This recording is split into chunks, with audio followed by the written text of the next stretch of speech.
বাবা তোর তো পিরিত কম না। পান্না 24 মিনিট আগের ছবিতে তোমার লাইক আছে, অথচ আমার 4 দিন আগের ছবিতে তোমার কোনো লাইক নেই। হ্যাঁ কেন? আমার এই থ্যাবড়াটা কি তোমার আর ভালো লাগে না? বাবা পান্না ম্যাডাম আবার ছবি দিয়ে কনস্ট্যান্ট ক্যাপশন দিয়েছে। ছবি তোলার সময় খ্যাক খ্যাক খ্যাক খ্যাক, এত হাসি কেন? হ্যাঁ এত হাসি কেন? আমি ছবি তোলার সময় তো এত হাসিস না।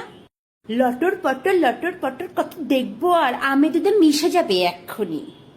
আর আমি তো আমের আঠি না, আমের আঠি গড়াগড়ি খাই, গড়াগড়ি দিয়ে দিয়ে খানে। আর কি গড়াগড়ি দিই? আমি একটা জিনিস বুঝি না, আমি তো আছি তোর লাইফে, তাহলে তোর বাইরে যে কেন আরো 14খানা বন্ধু পাঠাইতে হবে? কি কি সমস্যাটা কি? কি করছে কি করছে তারা তোর লাইফে? বন্ধুর দায়িত্ব পালন করার, কিন্তু আমি তো আছি, আমি আছি না? আমার এতে হচ্ছে না, পোষাচ্ছে না তোর? মানুষের জীবনে একটাই মা হয়, একটাই বাবা হয়, আর বেস্ট ফ্রেন্ডও একটাই হয়। আমি ঝগড়া করছি? আমি ঝগড়া করছি?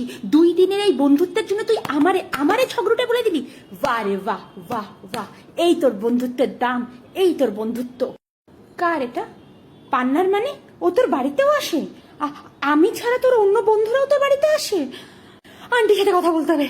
Aunty, aunty.